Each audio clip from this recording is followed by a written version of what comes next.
Greeting friends, Keto Doc here. I am doing a second video in the Keto Summit series that I've begun, and through our working with Zalo, we are putting together these educational videos on the keto diet to help you succeed, not just in what you're eating, but also in life and your overall health and wellness. So going from the intro video that hopefully you've watched already, I'm going to launch into a little more detail on how to begin this process of using the ketogenic diet. And I want to begin by saying that most of us have probably tried various diets throughout our lifetime, and unfortunately the results are that people continue to pay astronomical amounts of money and invest lots of time into plans and diets that don't work and ultimately fail. In fact, often individuals end up in worse health after this yo-yo dieting. So what I'd like to do is introduce some concepts to help you succeed and to look at how our physiology and our mental, emotional, and spiritual beings operate and how we can surround ourselves with opportunities to succeed.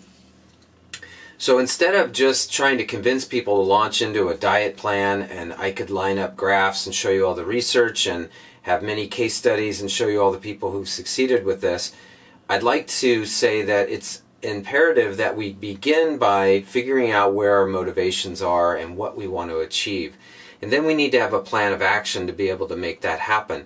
We also need to have accountability and partners in life to be able to continue on this journey. And I believe that diet change for success should be steps that are going to be taken and maintained throughout our life.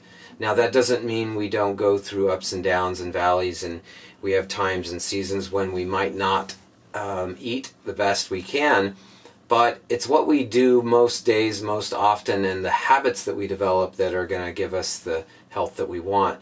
And so I would recommend that you begin to journal or write down or make a plan of action that begins with the motivational factors, that the things that, what are your passions in life? Who are the people that you care most about? And what are the goals that you've had, and maybe even things that you've wanted to do but thought, you know, either your health or your age or your position or finances are limiting you, and start to write that down and begin that as a motivational step. So is it that you want to live longer or to be healthier and stronger and be able to play with your kids or your grandkids, be able to travel with your spouse, be able to do more with friends, or even if there's some athletic endeavor you want to do with a race or just getting out and being more active. So begin to write that down and make them general but also into some specifics.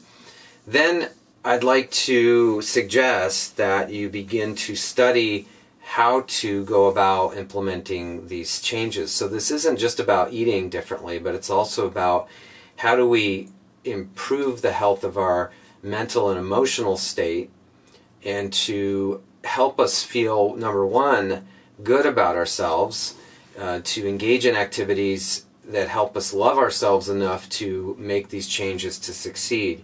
And in my experience, things that are more superficial generally aren't going to motivate us sufficiently. You know, wanting to look better so that you can fit into that dress, or you're going to be going on vacation and putting on your swimsuit. Those are all motivators. There's nothing wrong with that. Everybody wants to look as good as they can when they're out in the under the camera eye, so to speak, or out in public. And it is, though, those deeper things that I think we need to change to the deeper motivations of who we believe we are and what we think of ourselves. What is the self-talk that's going on in our minds? What have we been told from perhaps parents, or when we were young, siblings, or even a spouse, maybe an ex-spouse, or whatever it might be? There are often these negative messages that have convinced us that maybe we're not worth investing in to the degree that we should be.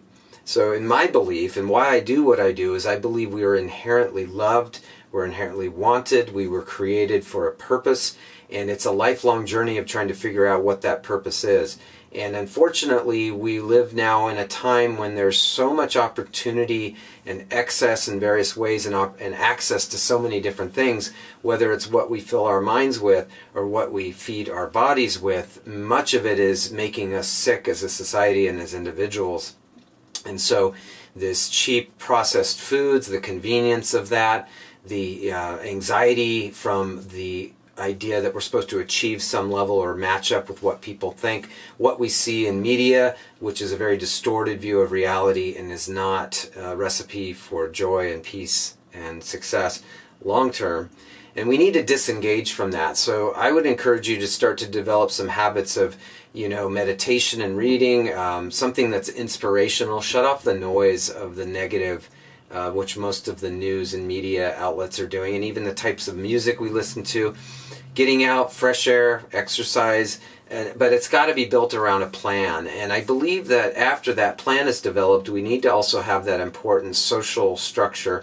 This is going to work best if that you have a best friend or a spouse or a partner, maybe even one of your older children, or as a whole family, that you can come together and do this together. Because if you are running against the stream in our society, plus in your own home, for instance, it's going to be a recipe for failure, and many of you maybe have experienced that. And so try to bring someone else into this, send a link to this video and ask them to join you. Perhaps it's a friend, and begin to develop this plan and set up a support structure that will help you succeed.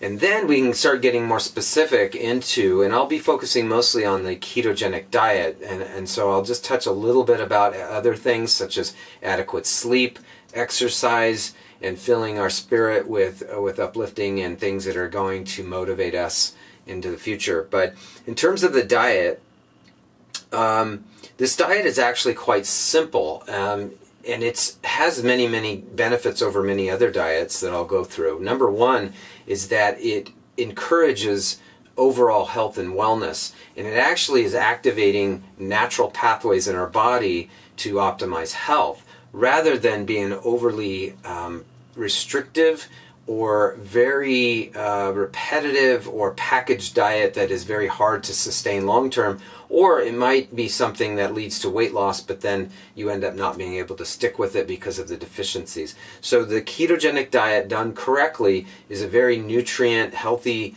and enjoyable and very diverse type of diet. It's really educating yourself with what it looks like in terms of those macronutrients, and I will define those more detailed, and to know, you can go out to eat with friends on the weekend. You can even go through a fast food drive-through, although I don't recommend doing that often. But you can make choices that will keep you in this diet without having to carry around all of your food in your Tupperware, plasticware, and or go hungry. So it is not a starvation diet, of just deprivation and low calories. Instead, it's a very exciting diet, in my opinion, and you just need to get involved a little bit with prepping your own food. And I've said this in my other videos before. We can go through life and not even know how to cook or feed ourselves.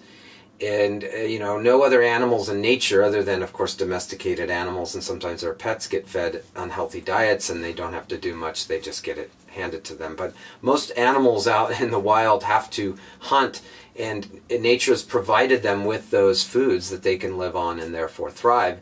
However, we live in a very mechanized world and processed world. We can go to any corner grocery store, drive-through, convenience, coffee shop, whatever, and the foods that are laying there and prepared for us are almost always not as healthy as they should be, and they are high carb. So that's where we're going with this.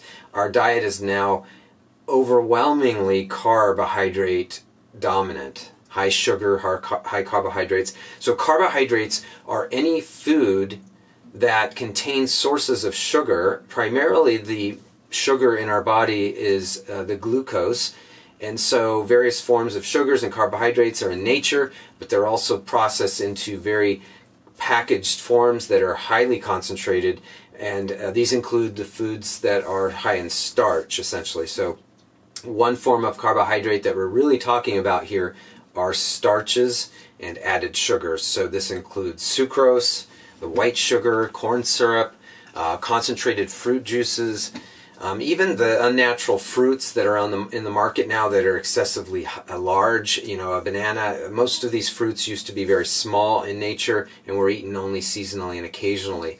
Now we can buy just about every food with added sugar to it. And so carbohydrates, of course, include grains, legumes, and the foods that are processed and made from them, and that includes crackers and chips and baked goods and donuts and all this stuff, and of course breads. And there are ketogenic friendly versions of some of these foods, but they are just starting to come out on the market, or you need to prepare them yourself. Now, as we eliminate and avoid these carbohydrates, we need to find healthy sources of fats to include in our diet.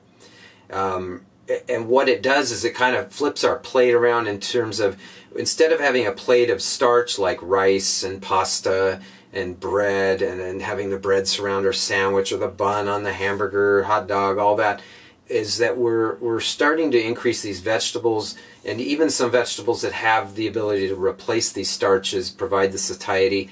You know, of course you can do the bunless burger, you can have lots more salads and cooked vegetables and soups and stews, and lots of meats and protein. And for most of us, probably some dairy. High-fat dairy is usually fine. I do exercise some caution. I don't recommend drinking milk, and a lot of dairy has a lot of added sugar in it, so you want to be careful with dairy. But you want fattier cuts of meat, preferably organic, free-ranged, or local. You're using natural pressed oils like olive oil, coconut, avocado oil, sesame seed oil, and you know, eggs and poultry, but you're surrounding that with the vegetables. And so for instance, you know, I just cook up more vegetable when I make you know, I want Italian food. Instead of cooking up pasta and noodles, I'm making the sauce, I'm including more vegetables and sauteing. I might stir fry some shredded cabbage, or you can use a spiralizer, which is a little fancy tool to turn your zucchini or vegetable into a long strand. You can cook that or even eat that raw. And might not sound the same as having your plate of pasta, but I can tell you the vegetable kingdom is so much more tasty when seasoned well than the bland grains like pastas and breads and all that. In fact, if we didn't cover them with something or put something in them, they're really not that tasty. But as you eat them, of course, they're addictive because that starch is converted to sugar the moment it hits your tongue.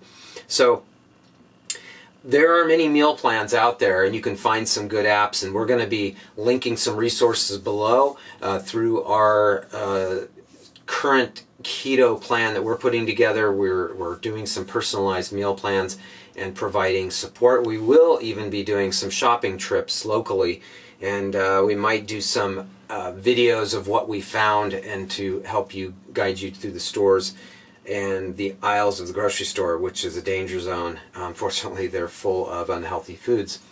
So let's see. And then on top of that, again, you've got to go through your house and do some clearing. So it's not only shopping and getting these recipes going and getting to where you can actually enjoy what you're eating, but you've got to clear out the foods in the house. This is why having the whole family or your spouse or partner on board, because if there is one section of the pantry that's full of candy and snacks and chips and all this stuff, soda, you know, you're gonna fail. You've got to stop the habit of these things. And so support. So this is why 12-step programs work in terms of addiction. So when we talk about changing your diet, we're really talking about an addictive thing that is as powerful as any other drug addiction.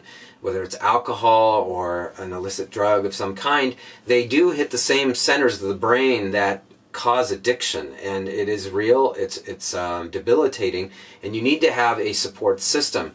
And in these programs for success, you need to have the support and accountability. And so with a partner, or linking with a health professional, or with our program that we're putting together, we are going to be doing individualized care, as well as integrating some group support for anyone that's interested in doing that. So I will wrap this video up, but just again, I wanted to give you a little bit of a starting point. We will be having some templates and some forms linked that you can fill out and begin the process of establishing, you know, those goals and plans of action to help you succeed with the ketogenic diet.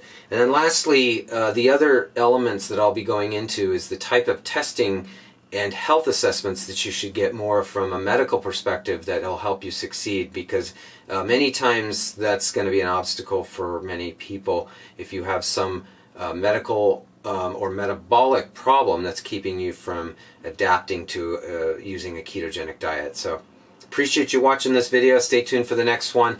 Please click the link to subscribe, and appreciate likes and comments. And we will be going live with some links for you to set up individualized care, so watch for those links below. And I appreciate you watching this video.